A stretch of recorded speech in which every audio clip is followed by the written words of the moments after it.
So time to get off Instagram. And I'd like to call the June 11th, I almost said July, the June 11th, yeah. June 11th, 2019 College Place City Council meeting to order. Ms. Hernandez, would you please lead our pledge of allegiance?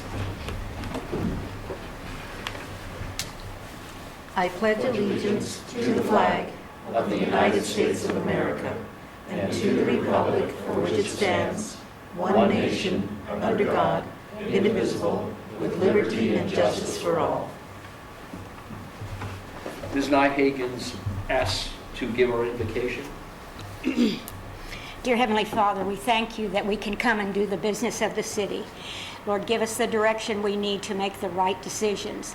And Father, again, I thank you for this wonderful staff that we have, for the nice day that we have. And Lord, protect our country. We thank you for the men and women that are fighting for our country. In Jesus' name, amen. Amen.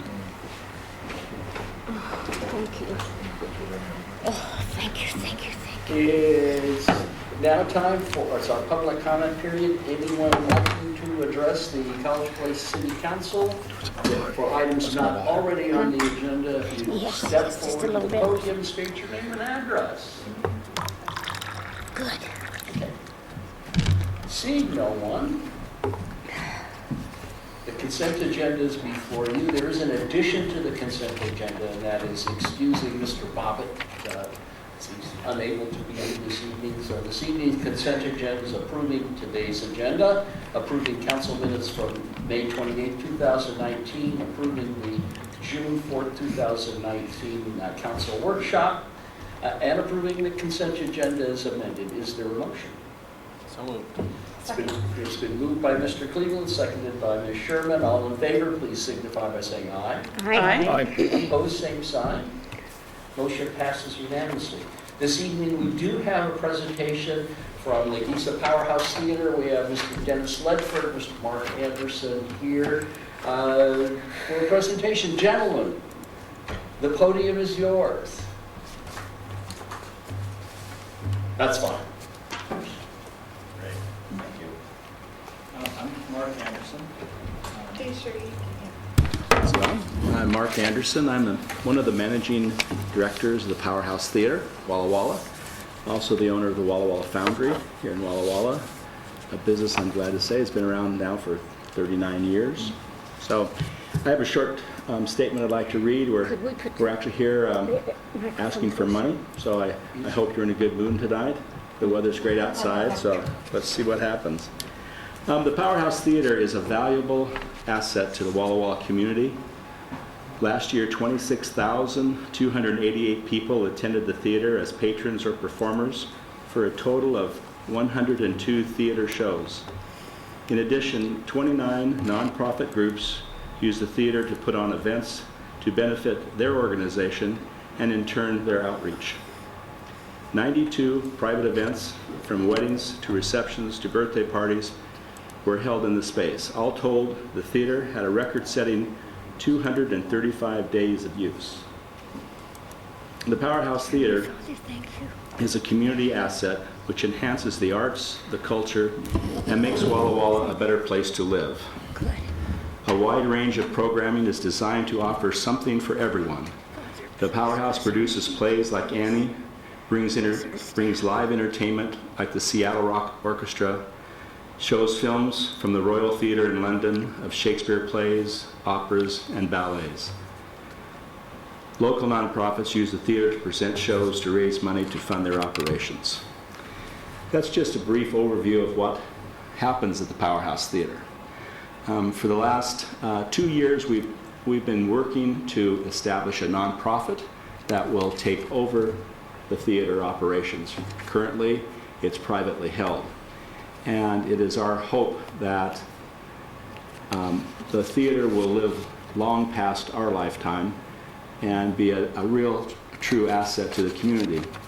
In doing so, we're here to ask you for support. It's just as simple as that. I think I'll throw out a number, if that's okay.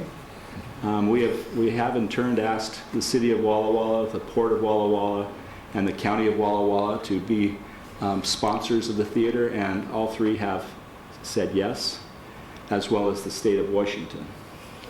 So we're asking for a gift of $10,000 today, and I hope you see the benefit of this to College Place.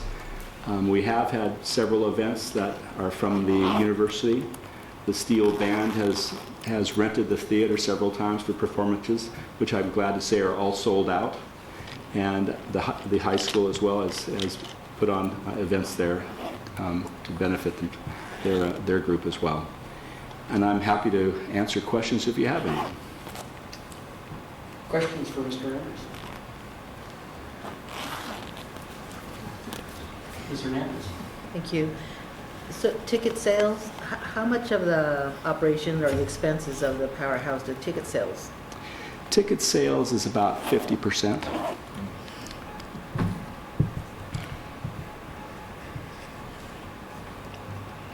Ms. Sullivan? Where are you on the path to transforming to a nonprofit?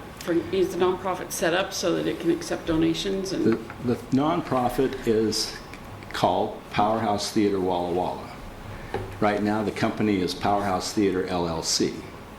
It is a 501c3. It's already registered with the state of Washington. They have been collecting money. They are in the process of their final review to purchase the theater. We are giving it to the nonprofit for over a 50% discount of cost, and we are donating the operations of the theater.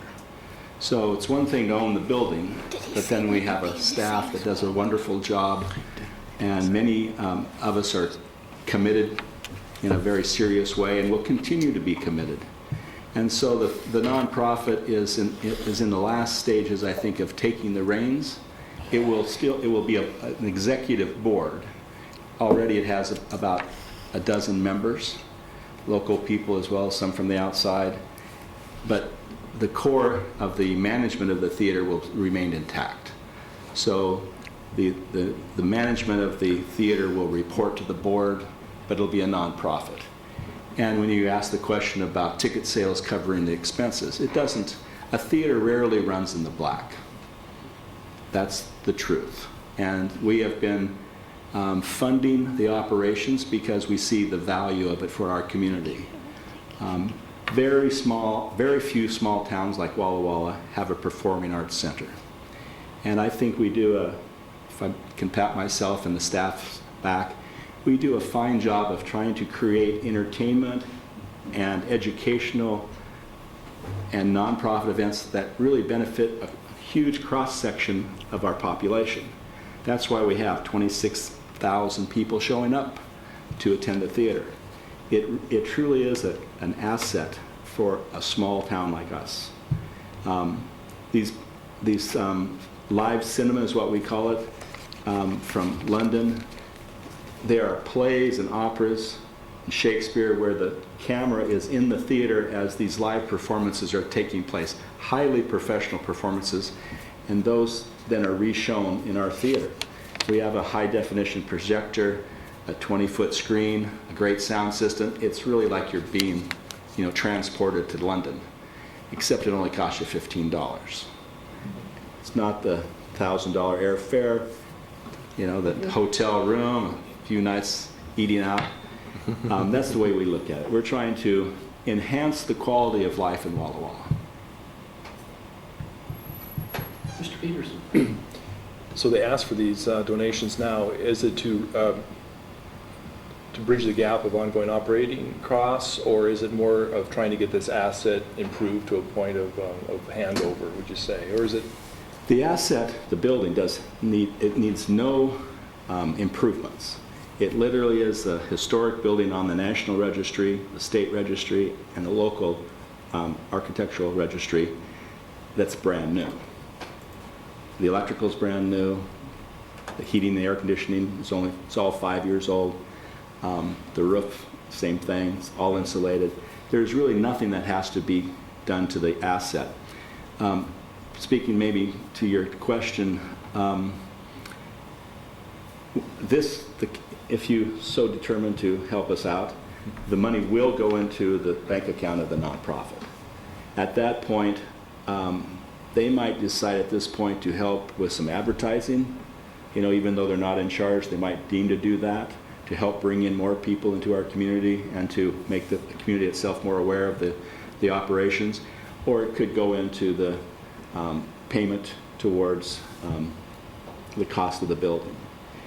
We have raised so far probably about a third of the money that needs to be raised for this transaction to take place, so we still have a sizable amount with Baker Boyer Bank, but we're on track to see that eliminated within a short period of time, say a year to maybe 2 years.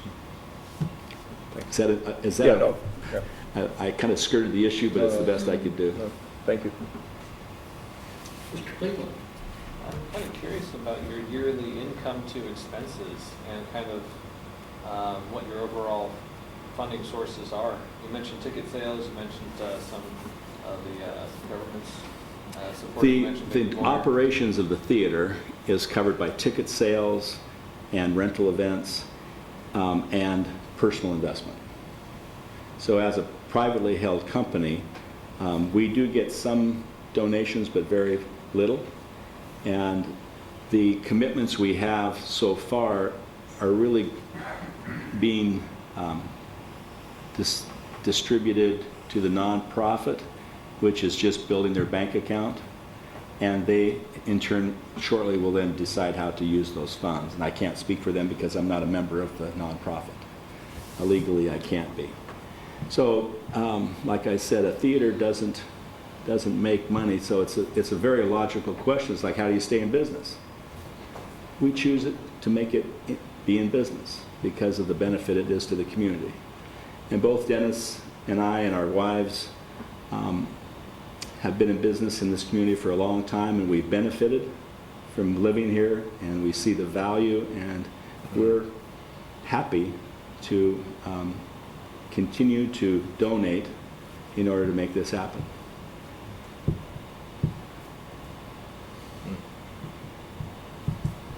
Any other questions I might be able to answer? Mr. Hernandez? Could you, if you know, what the approximate annual operating budget is?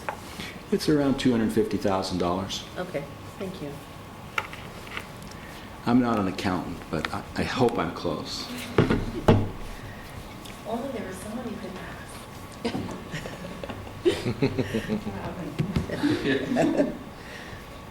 Other questions? Mr. Cleveland?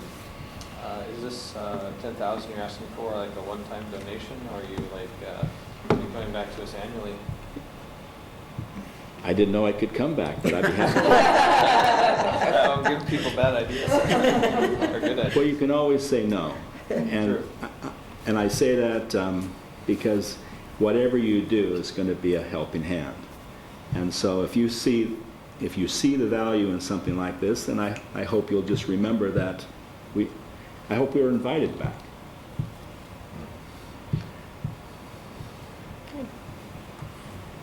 That's good. Well, seeing no other questions, Mr. Anderson, thank you. Thank you. very Thank much. Appreciate it. Thank you. Thank you. Thank you.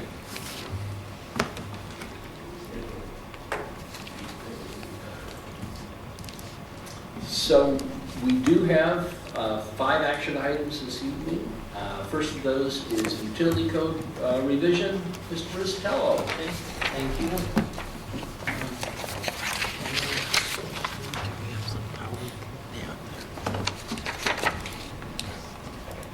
Okay, so utility code revision, if you can sit down.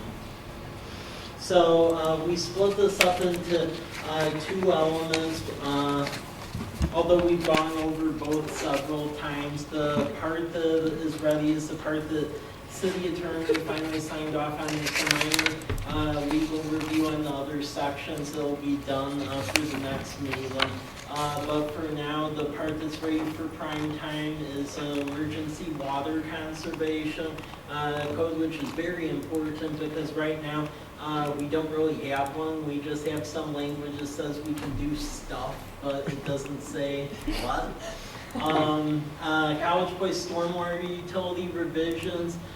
This just has to do with essentially the late fee and the ability to require cash payment. That is code is in other sections, but we weren't carrying forward essentially the accounting practices from the other utilities, and you have to standardize all of that. Illicit detection, stormwater, and then economic development. Next, keep going.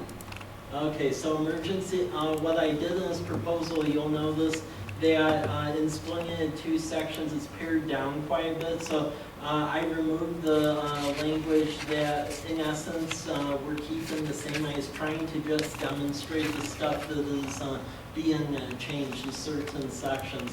Yeah, emergency water conservation code, that proposal, you'll see green type, which means it's new. Black type means it's already in the code, and then the strikeout red means we're deleting it.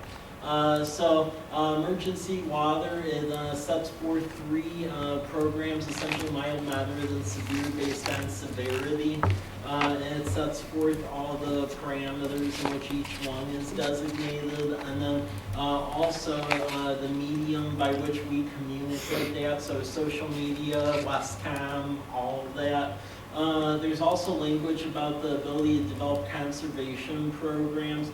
Reason being is that in some other cities that face similar water situations such as ours, State Department of Ecology has worked, like for instance with City of Pullman, where as part of their program for conservation they've done Yscape garden rebates, low flow toilet rebates, and you need an 8-1 language in order to do that to pass muster with the auditors. So that language is, if we need to, or if you're so inclined to, we have the ability to do that. Next. Okay, stormwater utility, again, this is just making it consistent. So liability for payment of bill is property owner, much like with the other utilities, although it can be billed to tenant if they're okay with it. Sets forth delinquency charges, properties exempt, there's a change.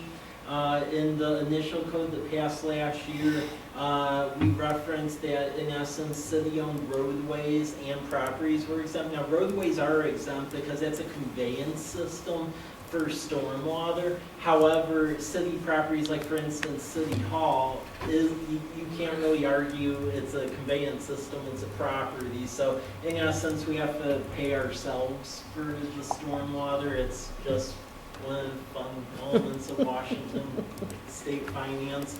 And then rate adjustments and appeals. This sets forth credit eligibility, which is stamped stormwater certification, stamped by an engineer, and it has to be stamped. And we're specifying that because we've had some interesting situations that really require we need to spell it out.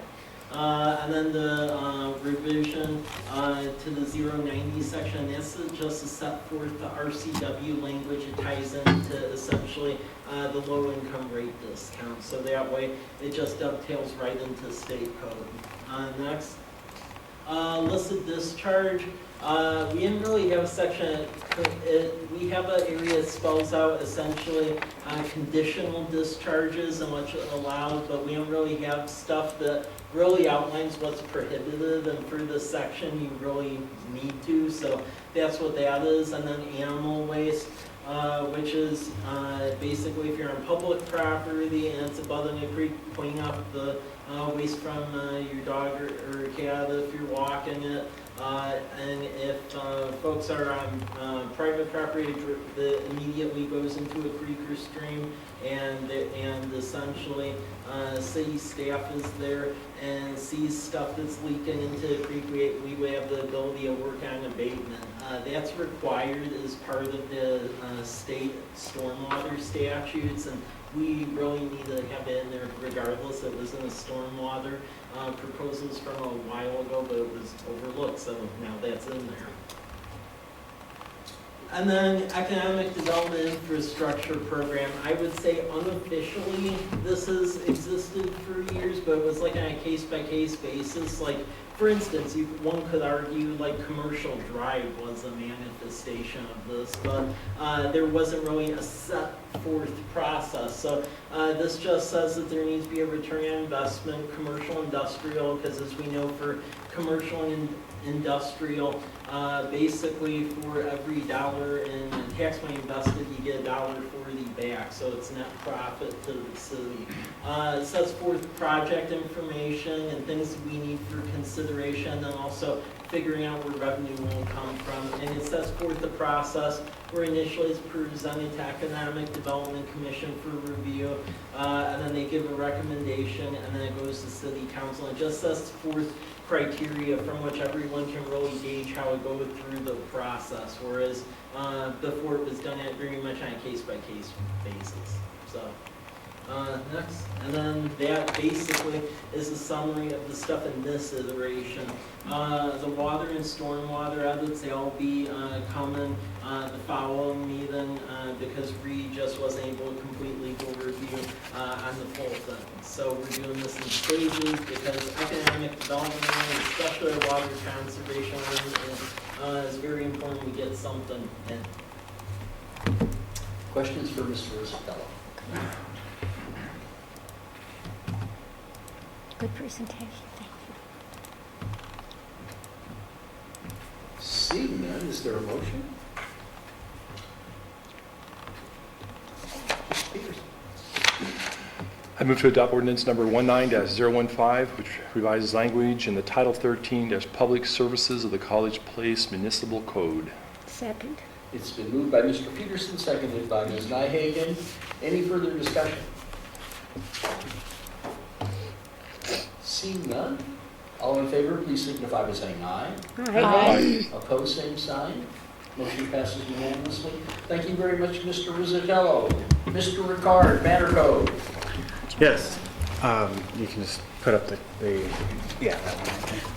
So I brought this to you at the last meeting. What this code does is establishes that our banner arms on our light poles are for the exclusive use of the city and or anybody that we enter into an exclusive use of the poles. So they would have to be either the university or any of our schools.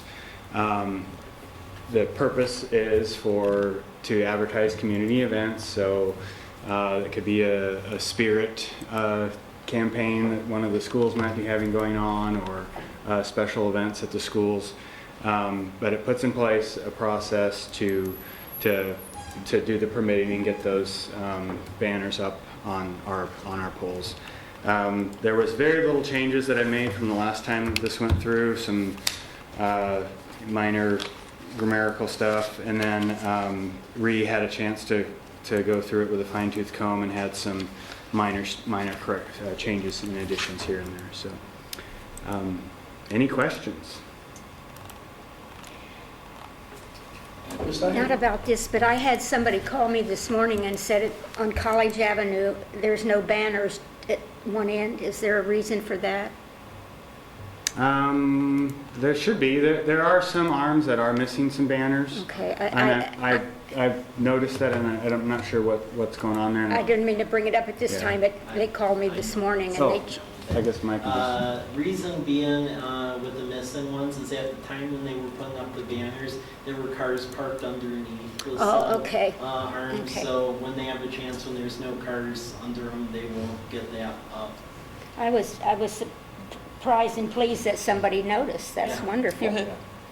Um, Thank you, If- thank you. If you haven't seen the banners going up, there are two public works employees involved in this. So one stands up on the top of the bucket truck to Put the place the other one banner up, while yeah. the other one drives. So it is a Yeah. On And, top of the truck or secured within a bucket? In a bucket. on top of the truck. Thank you. they generally try to use the bucket truck if it's available. But, and that actually, I'm glad you brought that up, partly because I forgot to cover the cost. There is a cost associated with the installation of these banners. because of the review time that goes into it, there will be an application fee for the batch that the group is proposing to put up, and that's based on my hourly rate. That's the $69 an hour, and then there's a per banner charge, and that covers the installation, and that's $37.50. It takes approximately 15 minutes for two Public Works crew members to do the installation, and then there's the equipment that goes along with that. It's the bucket truck. That's how we arrived at those costs. So at the next time we update our fee resolution, we'll include those costs in there. I have another, Mr. Peterson, Ms. Nightingale, and Ms. Sherman. So these fees, is this a significant increase from what was there previously? The difference is the $37.50 it's a little bit higher than what the Walla Walla Downtown Foundation charges per banner. They're around 32 or 33 or something like that. I can't remember if they have an application fee, but we do have to recover our costs, otherwise it could be considered a gift of public funds. So no, it's not an increase. At the last meeting, I didn't really have a solid number for you, so. I don't know if this is relevant to this, but when we get our city flag, will they be on each post when we adopt our city flag? We haven't ordered any banners. I don't know that we would do every post, but So we haven't made that decision yet? No. Oh, okay, thank you. Ms. Sherman? I'm trying to read here real quickly. Is there wording in here that says if there's cars parked, they're not gonna be able to, banners won't be hung at the same time? Well- Because I can imagine someone Yeah. who's paying money being, if we're being paid to install, and we will make sure that they get up in a timely manner. and can we charge more and like make money? Or is this not an acceptable avenue to make money?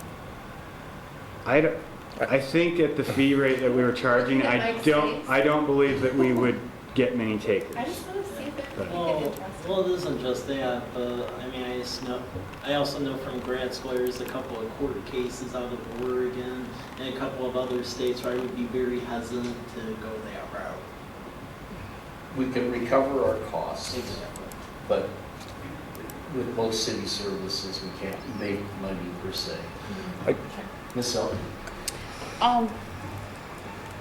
Is the permit only a one-time thing, or if it's like for an annual event, do they have to reapply every year? Or can they just say, every year during the first week of June, we want to have, We could consider waiving the application fee if they're reinstalling the same, and I believe there's language in there that gives me the discretion to waive that. okay. But the installation fee has to be charged. Right. But Ms. Nightingale? Can we take donations for banners? I'm sure the city takes donations for anything. Okay, well, Yeah, we have a donation code, so. we do. Yeah. Okay, Yeah. all right. Thank you. Mr. Ricardo? This is kind of a side note, but one of the former mayors of the Weston, Oregon stopped in at our office and wanted to know where we purchased our banners, the American flag banners. And because they have a committee that orders banners, and they love the way those flag banners look, and so we gave them the information. And so Mr. Peterson? I would just say I need to be cognizant of, I guess I'm coming from the opposite direction of if this starts to scare anybody away. I'm trying to do the math here per banner, how many plus this.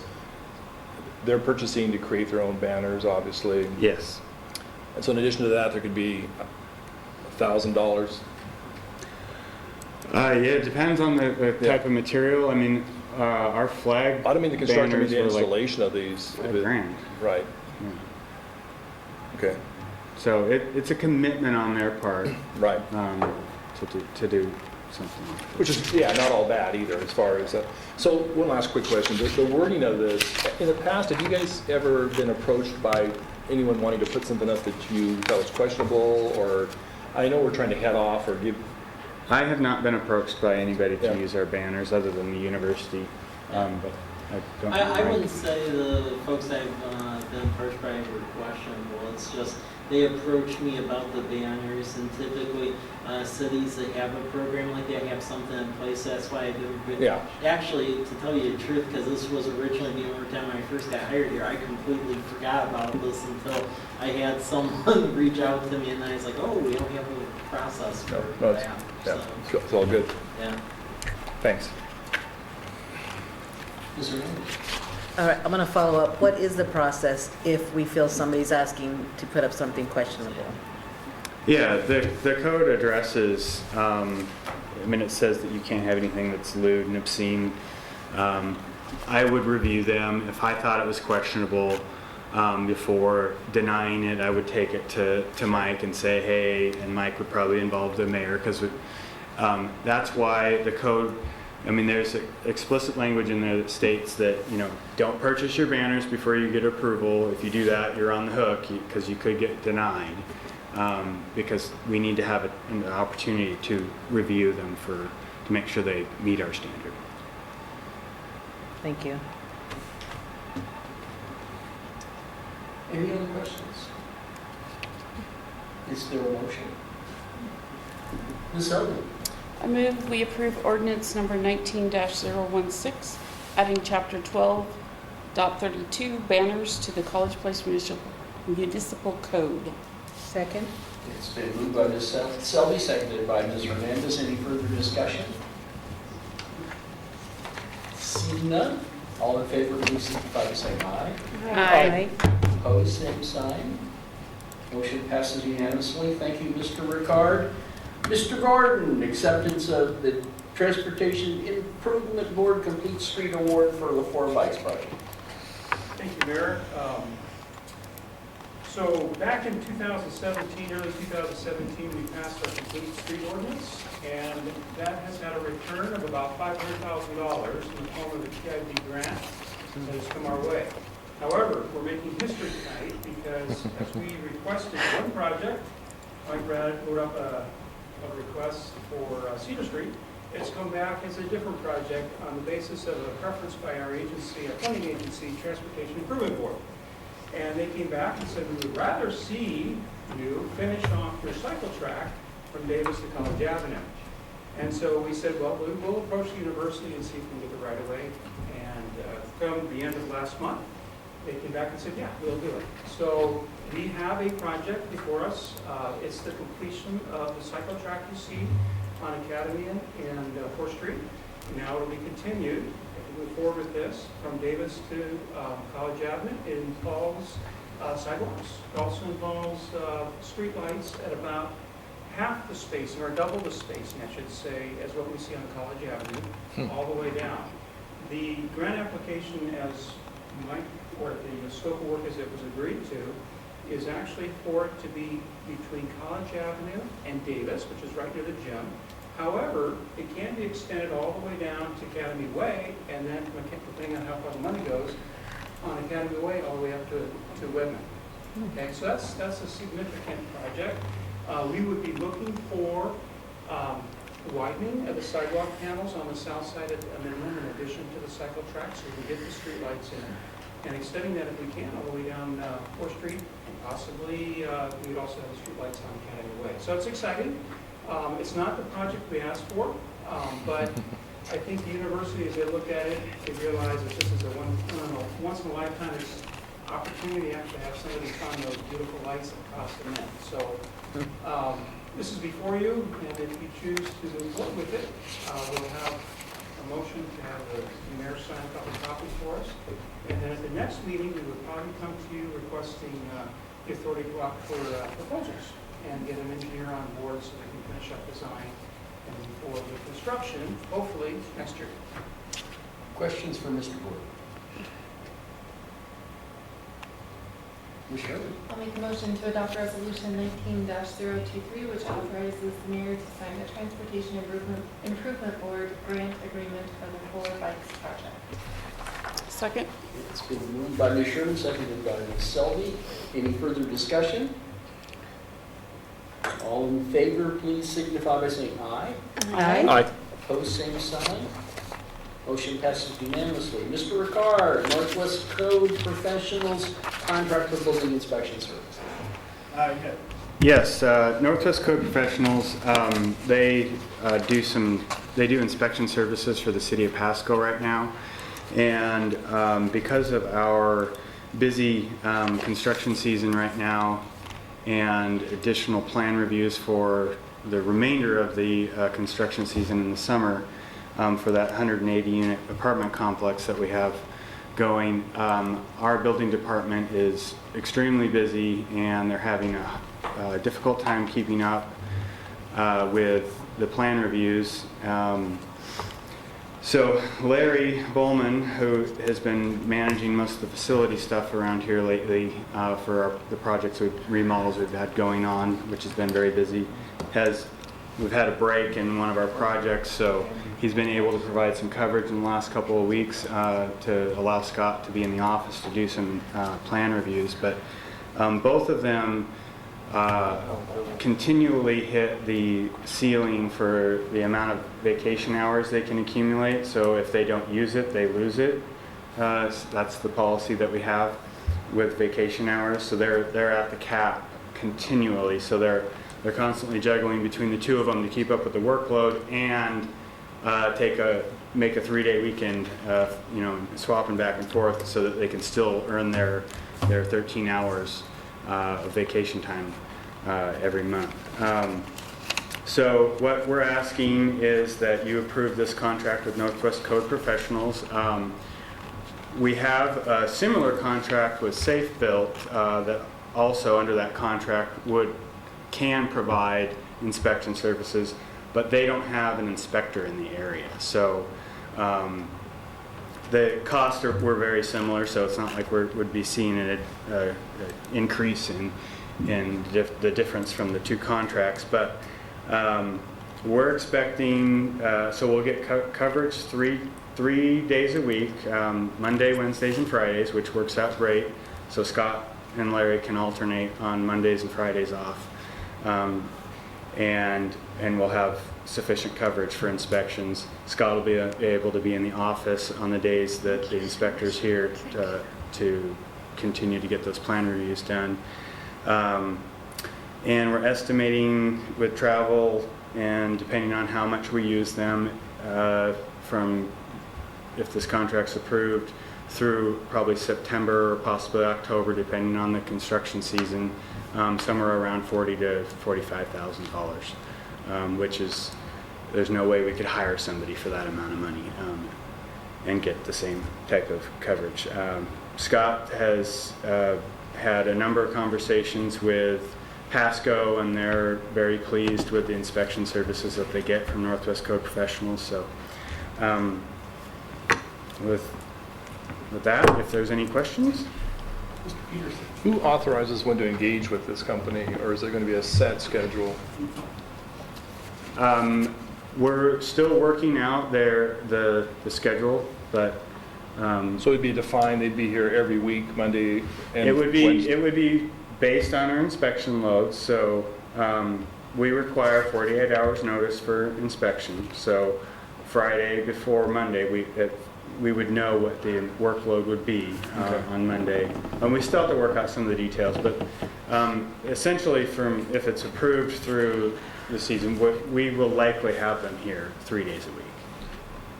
So it's not really an authorization to come over, it's more of an authorization at the beginning to set up a schedule for them to come over, then it's rather an ad hoc. Yeah, okay. Yeah, and the number I threw out Yeah. was an 8-hour day with travel included.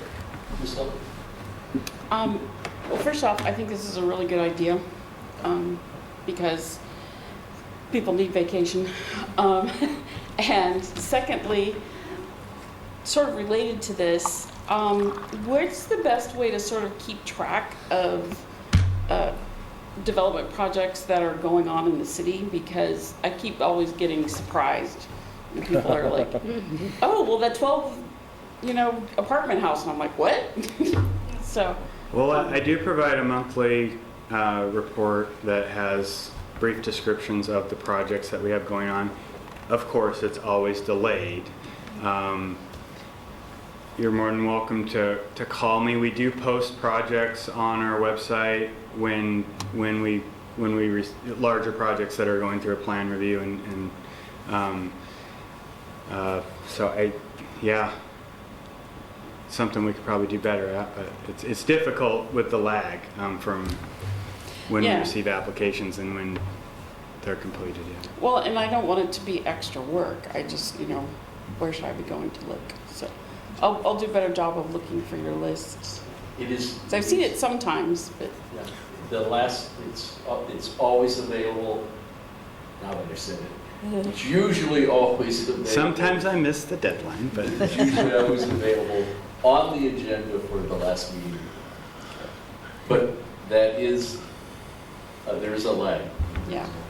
Mr. Peterson? No, I support your question. I think many times, and it's one of these things I think where the city gets involved with the workflow and whatnot. And I think I'm not necessarily interested in every little small thing that comes along or revision, and I think it's getting much better. But in the past, it has been a major retailer of some sort or some store, and I am unsure of who it is or what they're doing, and so I'm not sure, and that's probably my not looking at the into the documents that are available. I would encourage still for large projects, and we can define what that is. It's just a heads up, perhaps, some sort of a cheat sheet or something of what's coming. Yeah. Thanks. Ms. Fernandez? What type of due diligence did we do on Northwest Code Professionals as a company to understand if there's has there been any issues with them, anything like that? well, as I mentioned, so our building inspectors have a monthly breakfast where they all get together regionally, and Pasco comes to Walla Walla quite frequently, and so Scott Hall, our inspector, and Larry Ballman as well have a good working relationship. So I relied on their the feedback that Scott and Larry had received from Pasco and their impressions of Northwest Code. There's not a lot of companies out there that provide this sort of service, so we do have, if we're not satisfied, we can cancel the contract. There's a notification period involved in it, but Okay. Ms. Donovan? I see here, have you had any feedback on the hop thief? The hop thief? yes, we had some feedback from, are you speaking about like public concerns about it, or? Yes. We did have a neighbor to the north that reached out to Harvey and Mike and I about concerns about noise and how long their business would be open in the evenings, and that I think the neighbor was satisfied in that we reached out to Justin Watson, the owner, and they don't plan on being open like regular bar or tavern hours. It's really geared towards a restaurant, so I think the latest they're planning on being open is like 11 p.m. something like that. I had a couple of calls, but that's, yes, Mike.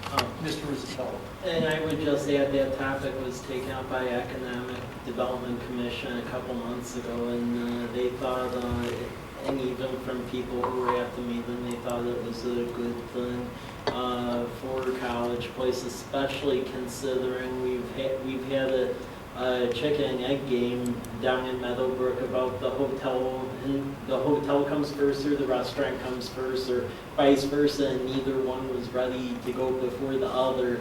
And then luckily Justin took the initiative to get this going, where now finally talks are coming together on the other piece. So that really solves part of the equation where unfortunately for a long time it didn't look good. So. And there was a public comment period. We notified up, I think it was 300 feet from the site by mailing, and it had a 15 to 14 day comment window. So. Did anybody respond to that? Well, that was the one gentleman that we had. I think probably most people were concerned about the alcohol that talked to me, so that's. I didn't get any concern, Okay. any Good. questions raised regarding the consumption of alcohol. On one hand, they say lower our taxes, and when we get more businesses in here, they say, why?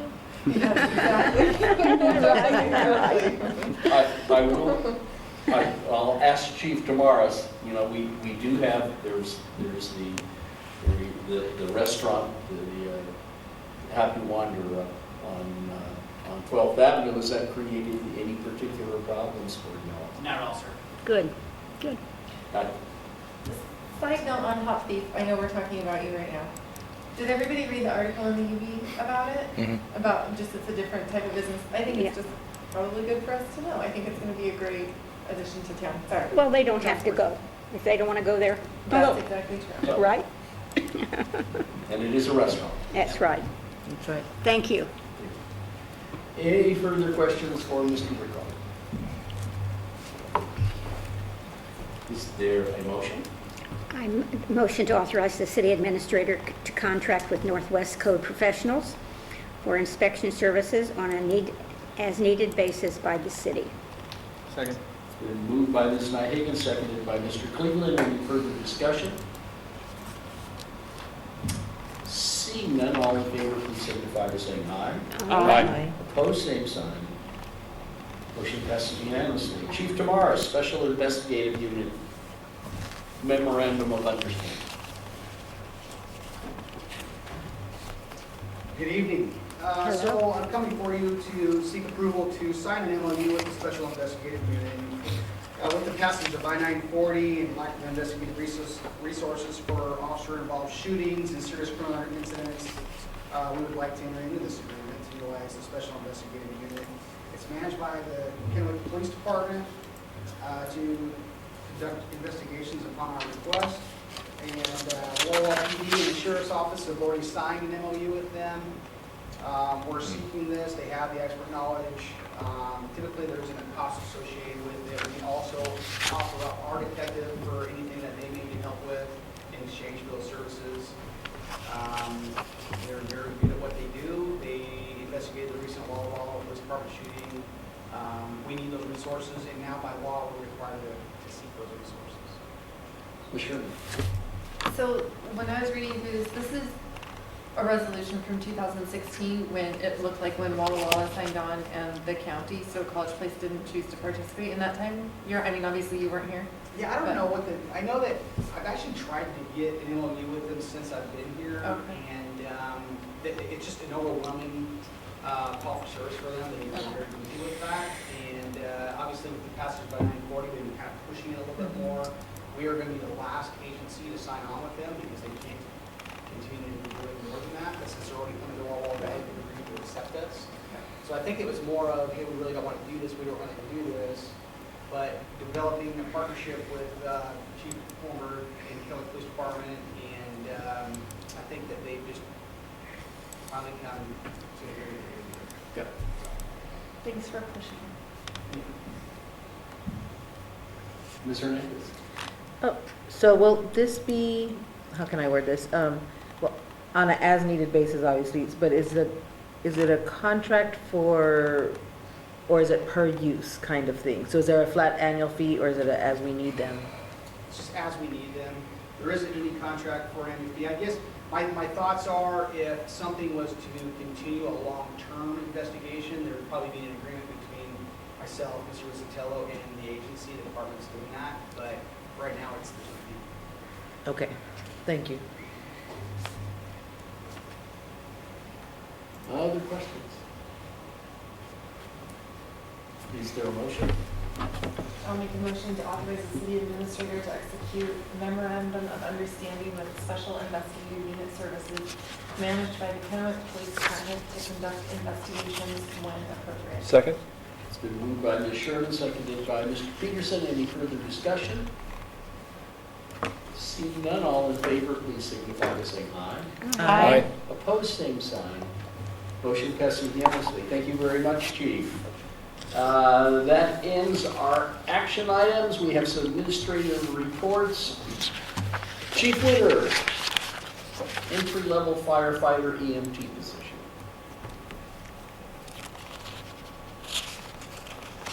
Good evening. Last year, you might remember that we did a study on whether we should get into the ambulance business or not. And during that time, I suggested that I probably needed 2 paid staff in order to make sure that we had somebody 24/7. The council at that time says, well, we don't think 2 is adequate, we probably need 5. We haven't hired anyone, and yet we are doing ambulance transport. And it has become a burden to the point where my fingers are crossed at night that we can handle the calls for service.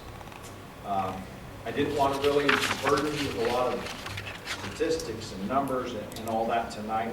I want to have more of a discussion of how do we at some point increase that staffing so that we're meeting the needs of a growing community.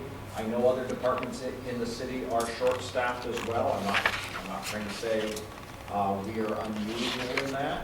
We are unusual as a community based upon national standards and national averages. If you look at the brief little statement I have in there, according to the International City County Managers Association, the community should staff, somewhere between a half a person and 2.7 firefighters for every 1,000, and we have 3 for about 10,000 people. So while in Lake Wobegon, all the women are strong, the men are good looking, and the children are above average, our fire department staffing is not so much.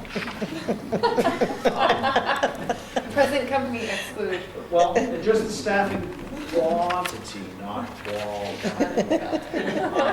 Running a volunteer organization is very difficult because we have such high turnover.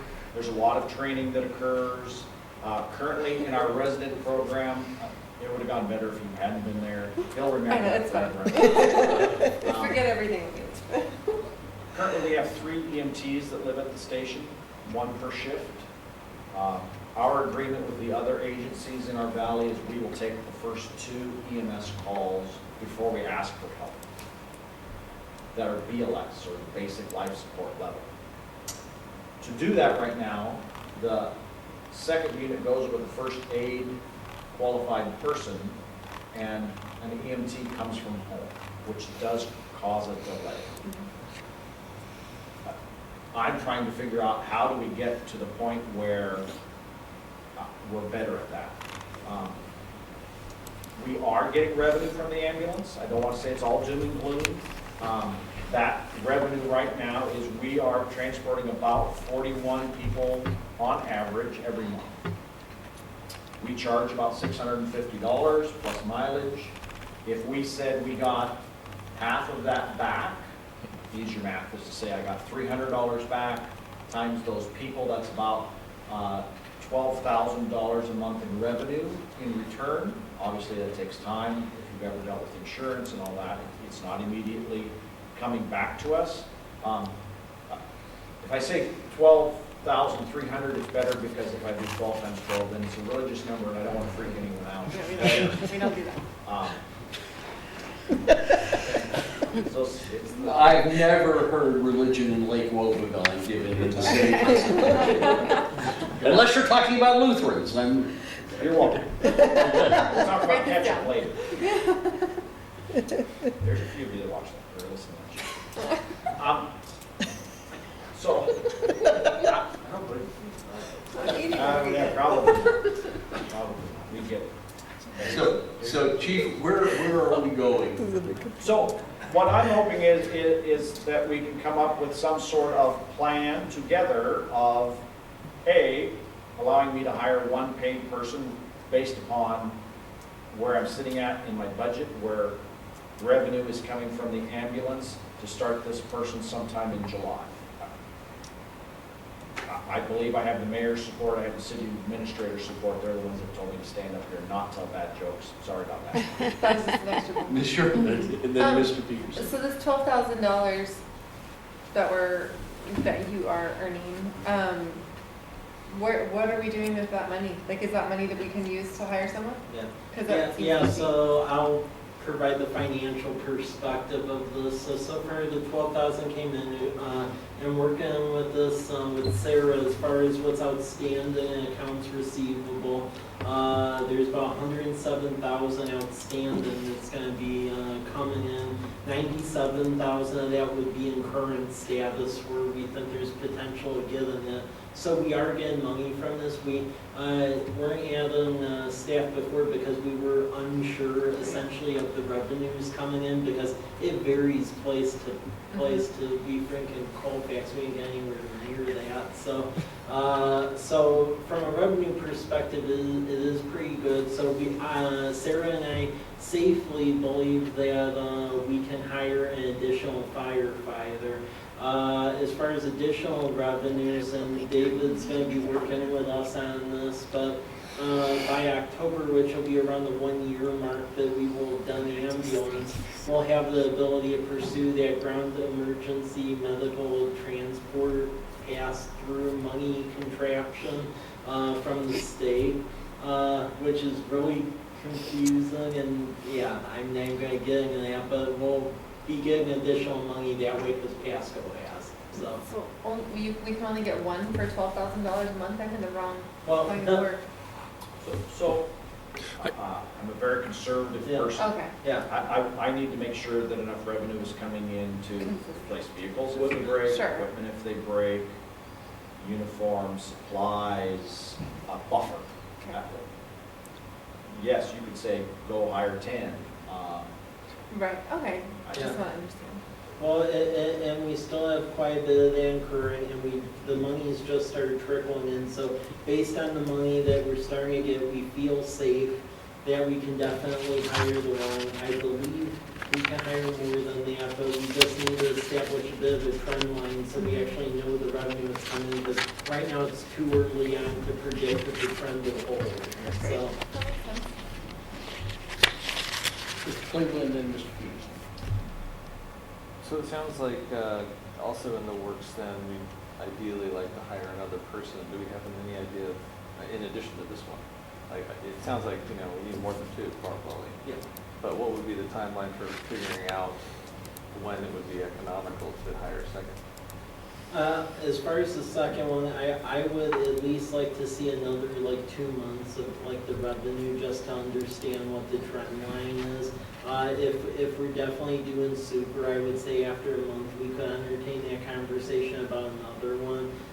We just really need to see if this is going to continue, drop off, because again, this isn't mirroring my past experience with it. So we just need to make sure it's holding in. Because nothing would be worse than hire someone and then we have to lay off someone, so we have to be smart about this.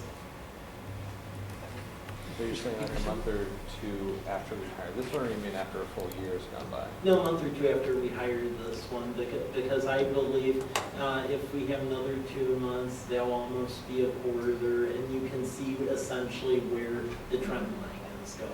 Because that's what I'm concerned about. We just do not have history on this, so we're flying a little bit blind right now. But we knew that we were light anyway. Yeah. Well, yeah, I mean, I'm the first to admit we're light on staff, but it's also making sure as we're bringing people on, we can afford them and keep them on, because that's just really bad to do with someone. Yeah. Mr. Peters. I really support you heading in that direction because my experience with this, on $600, Medicaid may pay $97, or I don't know what. At some point, you're going to have to do some sort of evaluation of accounts receivable going forward, net AR calculate some of this, because $200,000 of accounts receivable could just be that you're going to receive that cash flow and then you get back to a lower level of funding. But yeah, historically, those are not good reimbursement rates when it comes to Medicare and Medicaid. So yeah. But that's, as Mike mentioned, this ground reimbursement is designed to help offset the transport, particularly Medicaid, which pays even less than Medicare. And it's money laundering on the federal level. It's nice to hear where you're at as far as that. Yeah, looking forward on this, a year out or something like that. I guess the other thing I was just thinking, when you look at that ratio of firefighters to population or ambulance emergency response, that would be in probably communities that don't have another backup agency that's supporting them, or. So, from what I can gather, these are municipalities It doesn't say whether they have mutual aid departments or not. That's why there's that range in there. I'm not saying we need to be in that range. Right. But and it's terrible to ever compare yourself to someone else, but we're running more calls per station than Spokane Valley. Yeah. And they're a fully engaged department. Really? We're the second busiest department in Walla Walla County. We are the lowest staff, Yeah. lowest budget, and that's okay. I'm not saying that that's bad. It just, that shows you where we're at. Yeah. And I would just, as you're thinking about this, I realize with that statistic, there are some cities that might not have mutual aid, but we do have other externalities as well. There aren't many cities outside of like a university, Walmart, Home Depot, and a lot of other pretty significant activity centers in town like we have, so. That's a good point, yeah. Ms. Knockett? I'd like to say thank you to our fire chief. He's done a wonderful job, and we really appreciate it. Really do. Anybody that can do late will be gone. In a presentation on staffing. Ms. Hernandez? At the risk of getting a reputation for always being the one asking these kind of questions, what's your budget need for this one employee?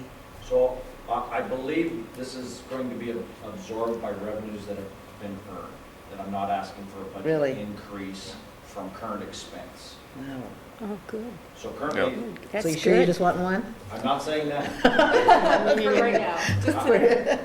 You can ask the finance department. I try to stay within my budget with a large margin Yeah. because you just never know. And it's better to be safe on that side. Just want to make sure you have what you need. Well, I need lots, but we'll stick with need at the moment right here. We have other funding sources as well. The department receives an EMS levy, and that's 50 cents per thousand on your assessed evaluation.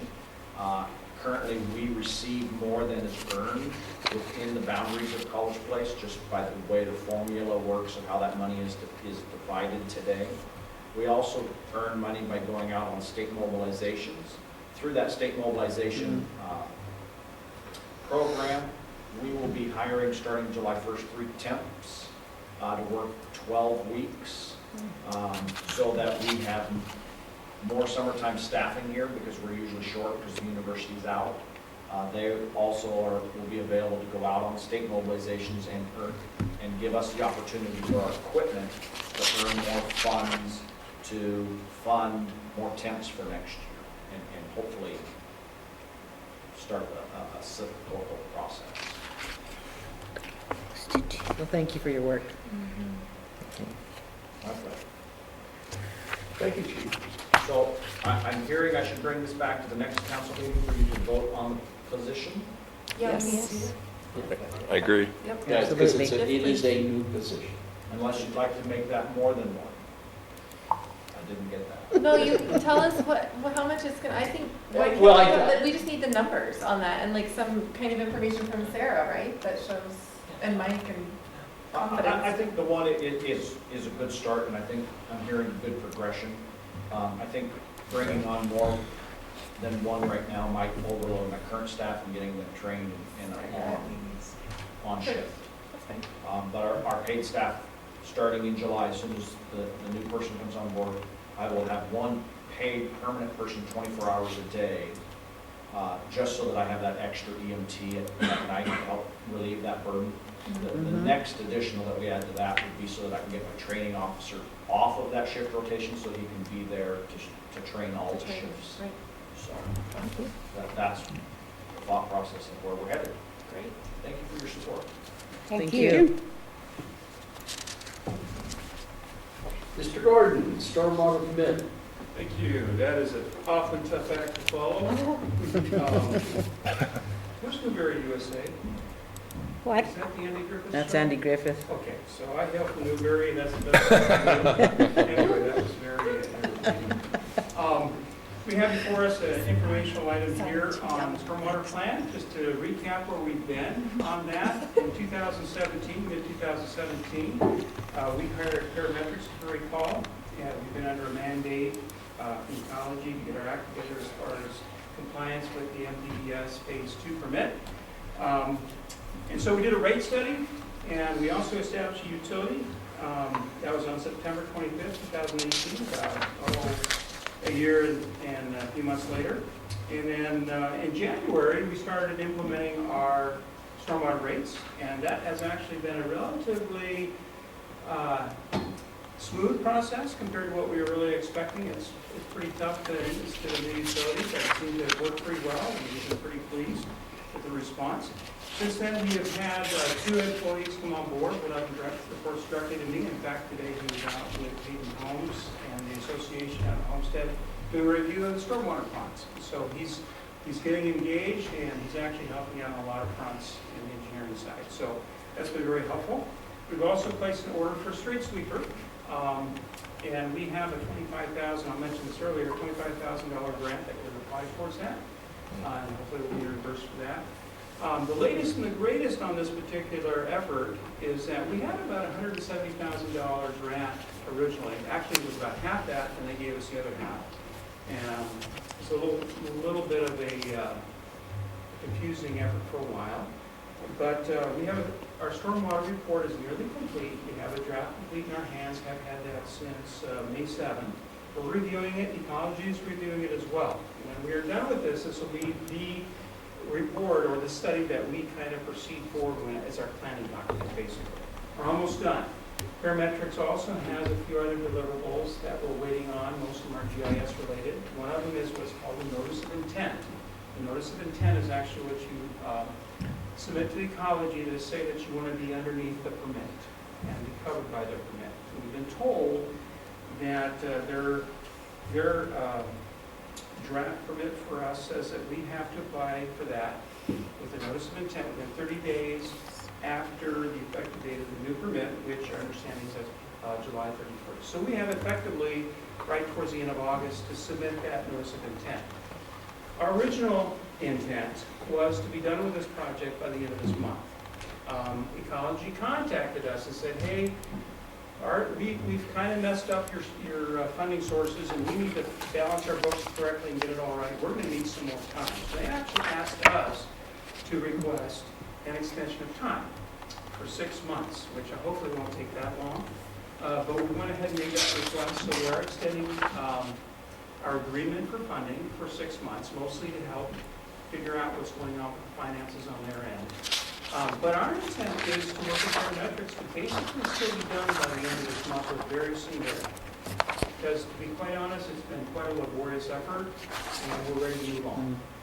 So that's our plan. In addition to the $170,000, I mentioned the $25,000.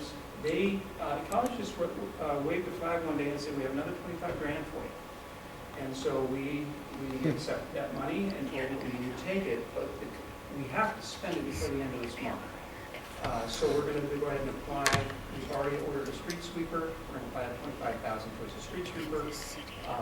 And then on top of that, there is an emergency funding source of about $100,000 for disadvantaged communities. We fit in that category. That Ecology says you can use this for maintenance and operations. Okay, but if you recall, our utility is based upon, our rates are based upon obtaining enough money for operations and maintenance, with the rest of our capital needs, our improvements, based upon our ability to get funding for them. Well, here comes a funding source for the operations and maintenance, right, which we're covering through our rates, but we need it for capital. So what we're going to do, and we've checked with them, and this is okay, we're going to take their $100,000 and apply it for operations and maintenance, and take $100,000 or something where about that, and apply it to capital improvements. Okay, and one of the capital improvements we're thinking about is Garrison Creek along 10th Street. So it's not switching bait. It's just they told us we can fund this, and it's okay for you to move your funds internally, and so that's the plan. So that's pretty much where we're at right now. I'm hoping to come to you at our next meeting with a notice of intent for the mayor to sign, and that would be the permit application for Ecology. There is some public notice requirements in advertising that we have to comply with, but we need to get that process rolling. So anyway, that's kind of where we're at on the stormwater utility. I do know that but towards the end of July, we're planning an outreach with the community. That's one of the things we have to do is public outreach as a part of the stormwater utility, so planning out Garrison Creek is on the list. We were going to do that earlier, except remember that there is a specific window of time you can be in the creek, and if you're not, you get your hand slapped. So rather than get our hand slapped, we just deferred it a month. I think it's been about a month or so before we get in the creek. So, any questions that I can?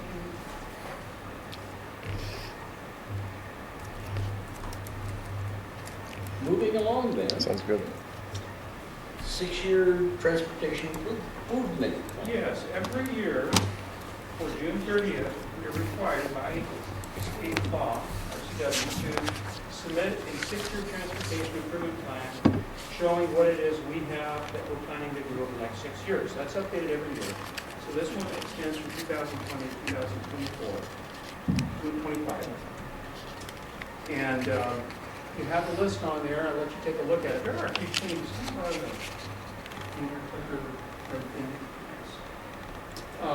We have a couple changes on here, and this is still in motion a little bit. So if you have any input, let us know. But you'll see it's all the way 2020, and there's a second page. You don't need to go to that right now. But it includes our annual chip seal program. Paul Hartwood, our public works director, is going through an assessment of the next group of chip seal streets that we're going to be going through the next few years. So that's not complete yet. But we've also added another annual program. You'll see this CDBG Sidewalk Improvements Program. Well, we learned, and we knew basically, that we're going to be applying also for TID planning. So instead of calling it a CDBG program, what we're doing is initiating a regular annual sidewalk improvement program alongside our chip seal program. It's another annual program. And so you'll see that appear up here in the next one. You see that. Okay, so we'll have two funding sources, CDBG and TID. Feeding into that. Next year, the plan is to apply for a bunch of streets through TID. Thereafter, the studies that CDBG needs to look at will be complete, and then we'll start funding them as well. So that's a change. You don't see it up here, but you'll see this show up as a sidewalk improvement program, and we'll have a list of streets for next year. The other thing we're doing here that's different, and I did not update it yet, is Southeast Meadowbrook. If you recall, we submitted to you, I think last year, a grind and overlay for both Lamperty and Meadowbrook. We got awarded Lamperty through TID.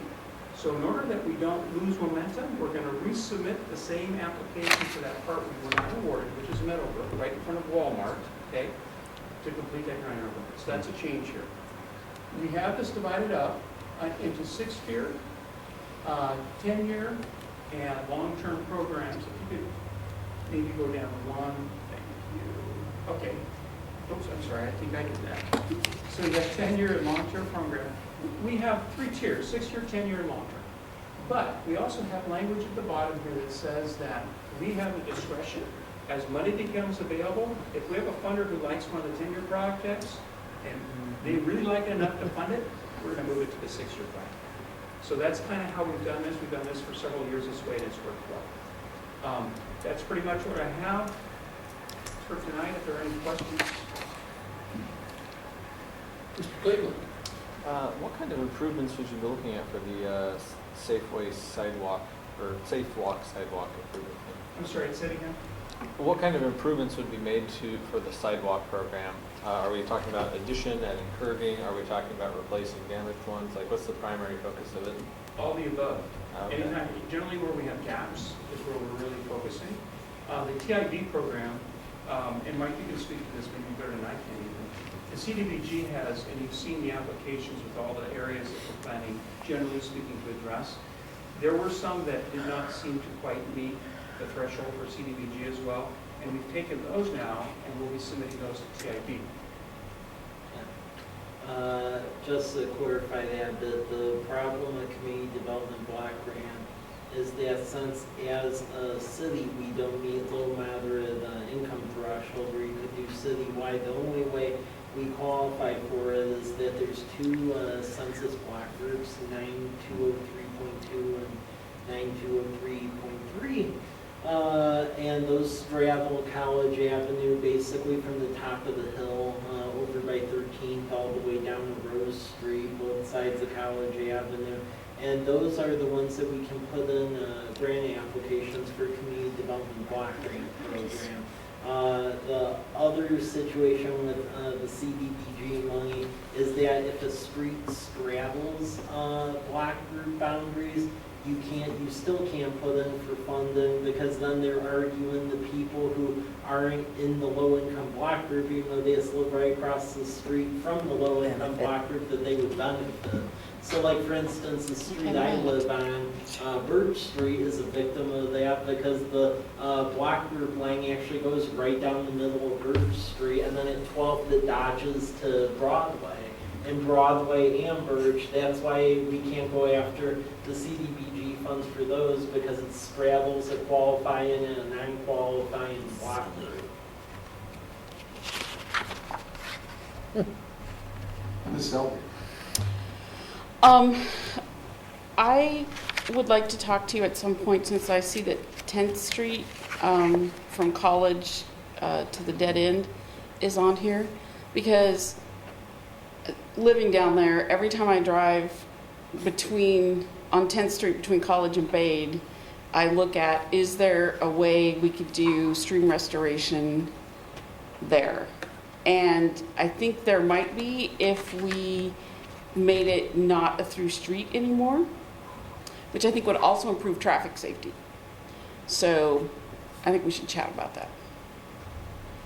Actually, that's a good comment. That's one of the things that $100,000 I mentioned in the previous item on stormwater.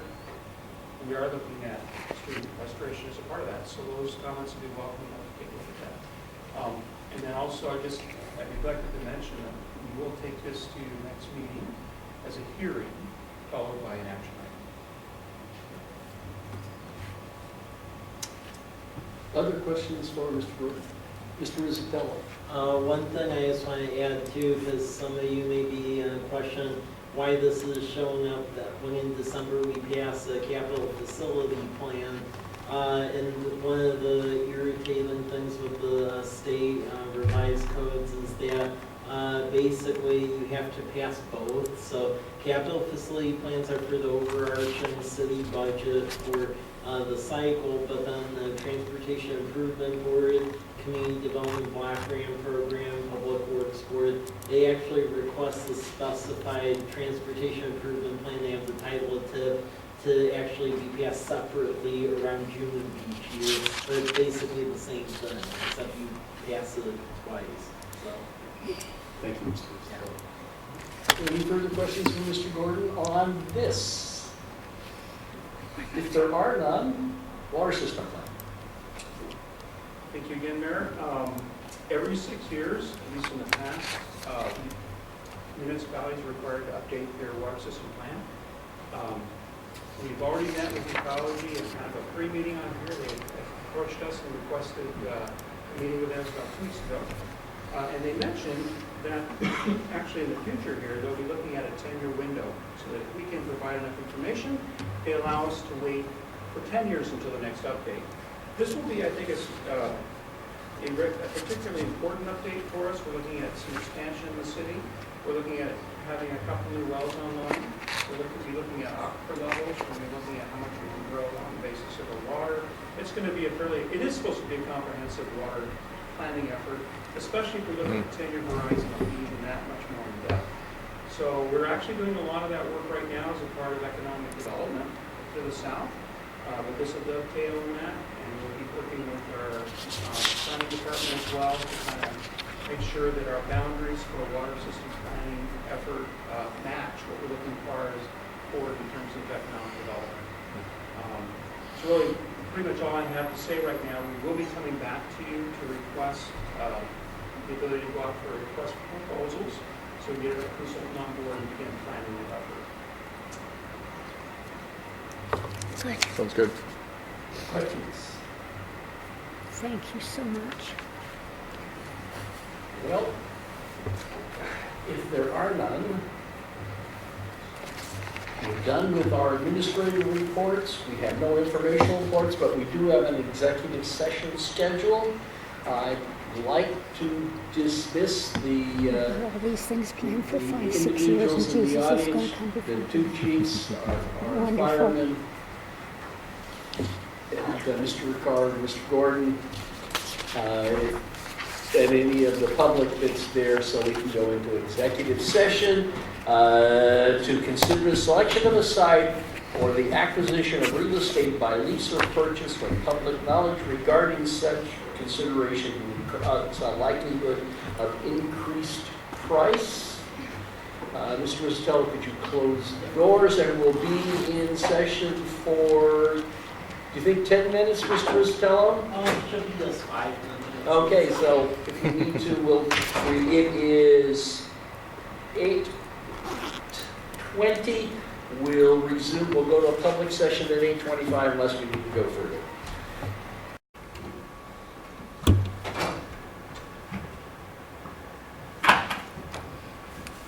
That ends our business for this evening. Are there any other items to come forward from the council? Seeing none, is there a motion to adjourn? So moved. Second. By Ms. Sheridan, second. We are adjourned. Thank you so very much.